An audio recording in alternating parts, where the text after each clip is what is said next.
Firstly, I'd like to say a big thank you to the IRMA Illinois Food Council for inviting me here today, representing Camelot, Illinois, to talk about leading brands through uncertain times. The world is changing, as we know, and brands need to be able to change with it. We've seen this many times in the history of retail.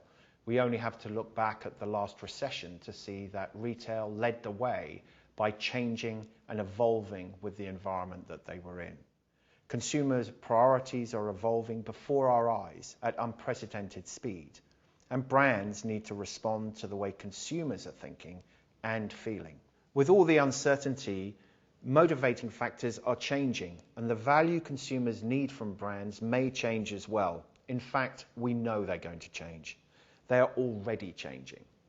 To stay relevant, though, we may need to rethink how our brands are being managed and also being viewed by all our stakeholders. So the first thing that I'd like to ask people to reflect on is this question. Is your entire organization delivering to your brand? If you look at the left-hand side of this slide, this is the old way brands were built within organizations. Quite simply, they were an element of a communication strategy. They predominantly sat in a marketing department, and in a crisis, we would go to our marketing department and go, what do we do? How do we use our brand to help us? Today, this is very, very different. The business and brand strategy are holistically joined at the hip. The brand no longer belongs in the marketing department. It belongs in the entire organization, with one vision that drives business performance, culture, experience, attitude, and in the environment we're in now, change. So let's break that down into the environment that we're in. If we're confident that brand is being delivered through our whole organization, then we can look at opportunity in a very confident way. We listen to people talk about in a crisis, there is the opportunity to change for the better. But as a brand, that is actually quite a difficult thing to do. So when we ask ourselves about opportunity, we're asking questions around the needs of our stakeholders and how are they evolving. How can we gain the advantage through opportunity by meeting the needs of those stakeholders? And how can we lead and shape the debate in our category? We're here today at the retail conference. Are we contributing to the debate in the wider world around retail, and are we doing that in an opportunistic way?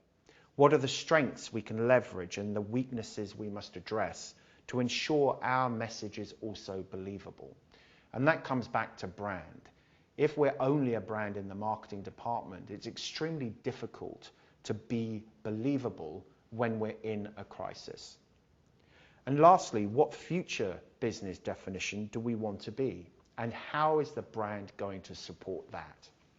And secondly, we just mentioned it, strengths. How are we building our strengths? We all have strengths as a business, as a culture, with our stakeholders, with our consumers, with our products, with our services.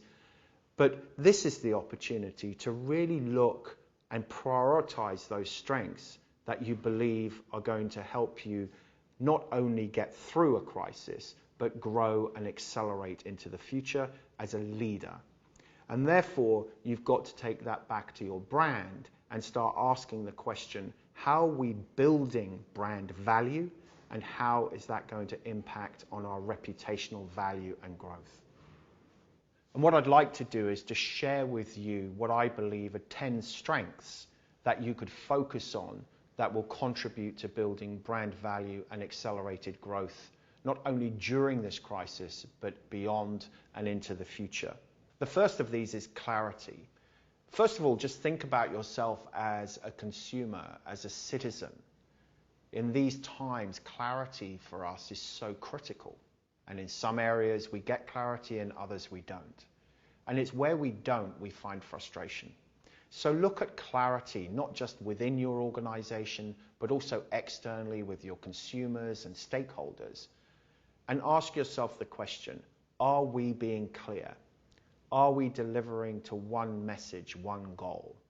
And if clarity is a growth factor for brand value, then it's going to help you moving forward. The second is commitment. We're all committed to our businesses and our brands and our growth and our stakeholders and most importantly, our consumers.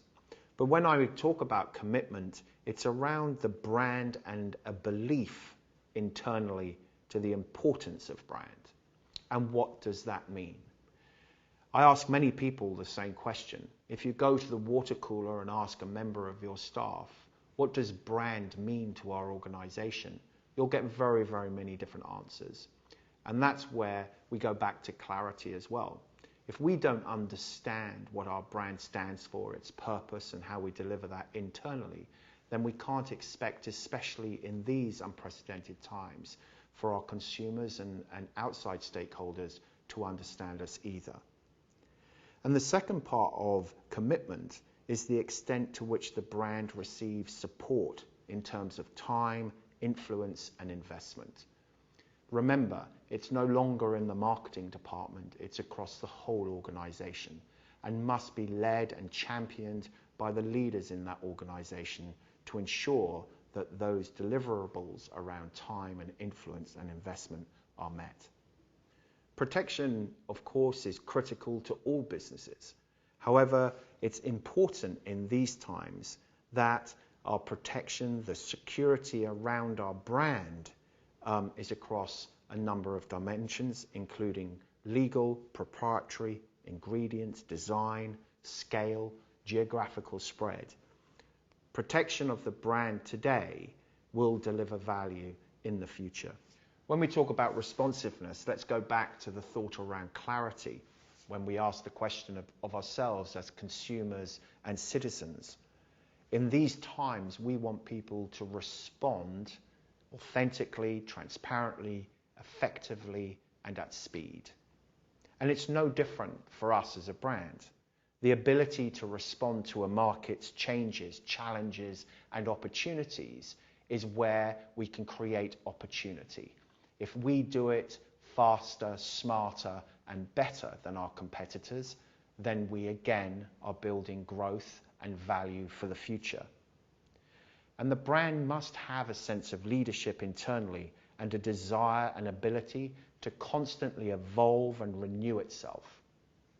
When we came out of the recession, renewal and evolving became part of the boardroom discussion. And as we go through this pandemic and this crisis, we already see, certainly in areas like digital, online, and technology, that the evolving and renewal of that is happening at lightning speed.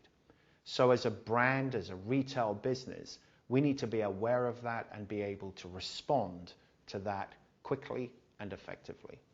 Even before the pandemic broke in March of this year, good and great organizations, brands, and businesses knew that authenticity was going to be a solid pillar of growth and value creation.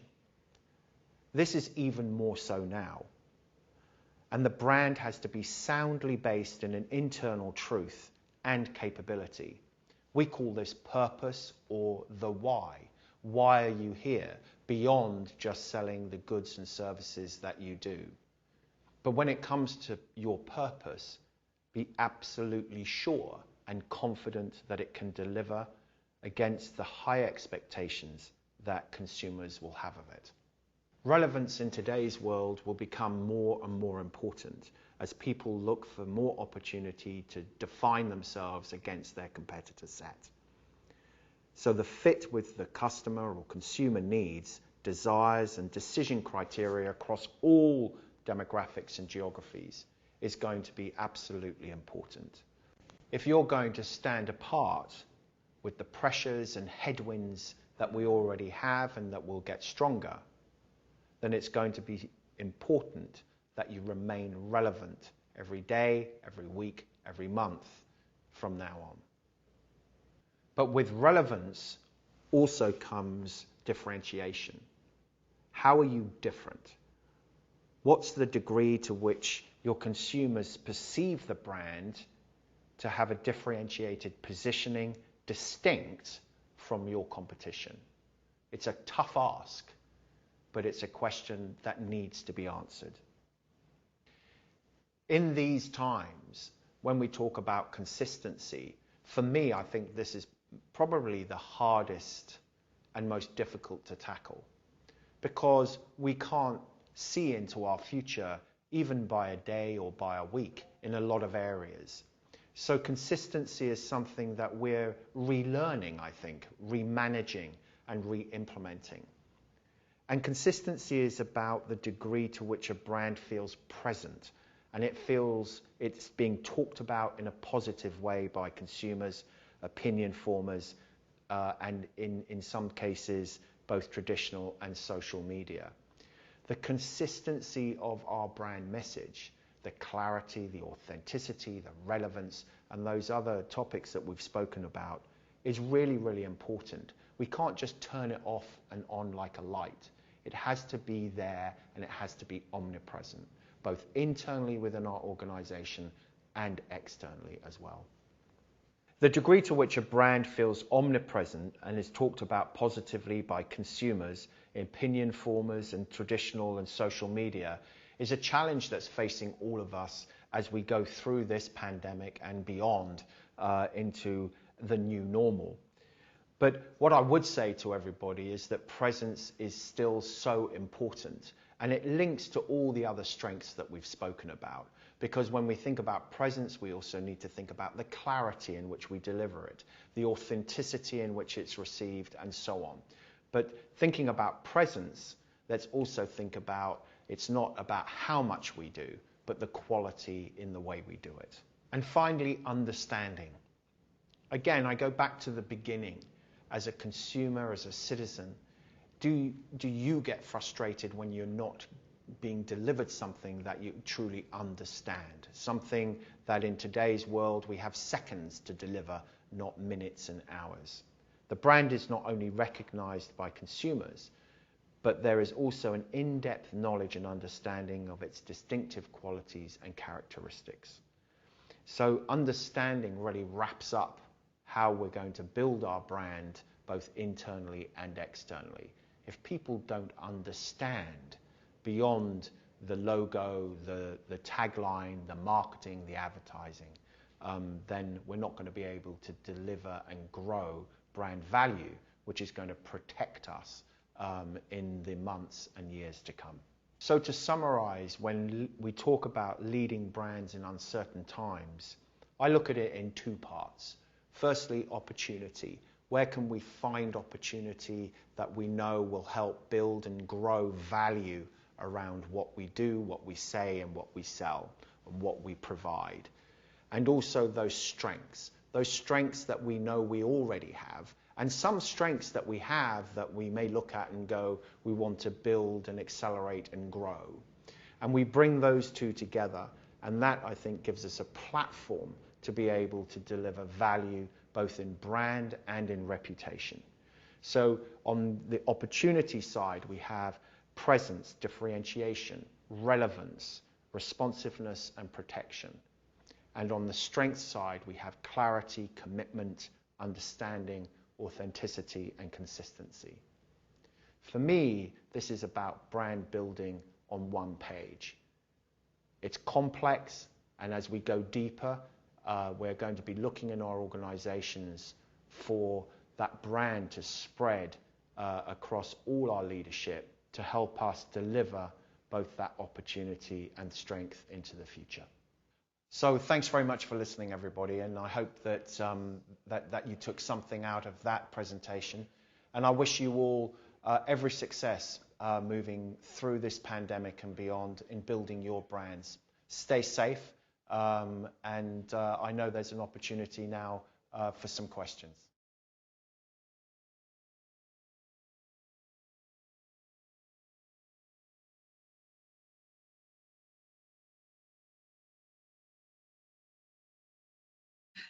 Thank you so much, James, for giving us such a great primer on how different brands can prove their resiliency in such a really challenging market. We have some questions waiting for you from the audience. It's good to see you this morning. Thank you. Let's go ahead and jump in. You didn't do any brand naming in your presentation, so I'm going to put you on the spot here. Which brands do you think have been doing well during the COVID pandemic, and why do you think they've done so well? That's a great question, and I think I picked kind of two actually. I think, and I was looking at a research report from Majid, I think they're called, on how consumers kind of looked at how they were working with the pandemic very early on, and you've got companies like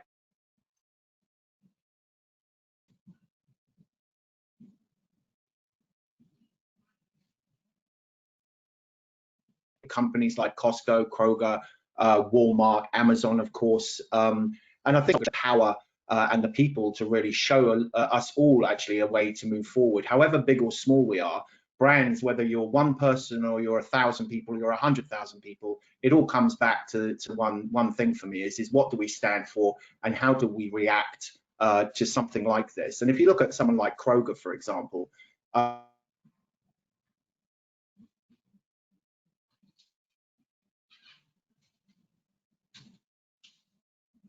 I think the gentleman before actually was talking about delivery kitchens, and he mentioned, I think, quite well.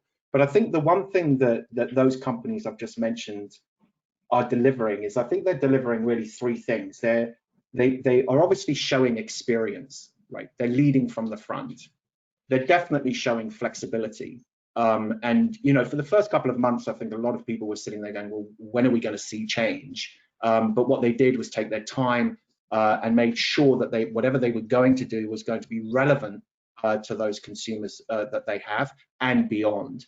And thirdly, I think that they just have a sense that they are leading us forward. They're not retrospective brands, and they're not living in the moment. They're constantly taking us with them onto that next step. Awesome, that's great. So how much does brand loyalty still apply in an economy like this? Great. That's, I think, one thing that a lot of, I think most businesses and brands are thinking, right? Whether I'm a deli like the gentleman before was talking about, a restaurant, whether I'm a small chain, whether I'm a multiple chain, it doesn't matter. Again, I think in a crisis, it doesn't matter how big you are, right? We're all thinking the same thing. You know, how am I going to keep my customers? How am I going to grow my customers? And how am I going to have them remaining loyal when, you know, the gentleman before was talking about, you know, challenging a small company, for example. It's very easy to say, oh, you know, go online and it's all about e-commerce and that's where everybody is. That's a big challenge for a lot of small retailers. You know, the larger companies can do it quicker, faster. But my message is to probably the smaller businesses, and I say this a lot in when I advise small companies, little companies, you know, go back to the reasons you set up in the first place. And go back to that very beginnings of why you opened what you did, and those values and what you actually wanted to give your customer, and don't ever stop believing in that, because that's what customers value and that's what will bring them back. You don't have to suddenly think I need to change because this is where we are. Operationally, service, etc. Yes, probably.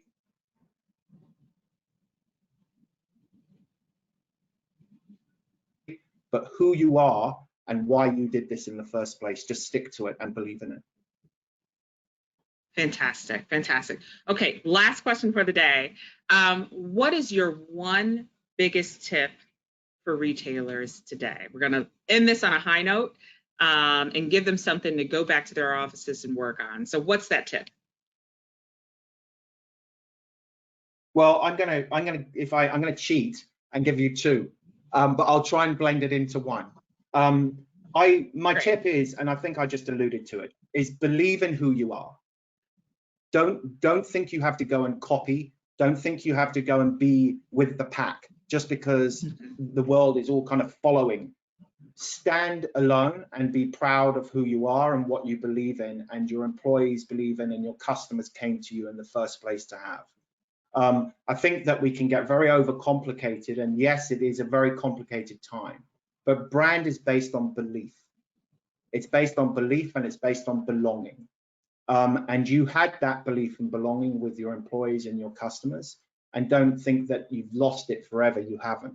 It's still there. You're just going to have to put it slightly in a different swim lane and keep going. Mm-hmm. So don't go and change your purpose, your why.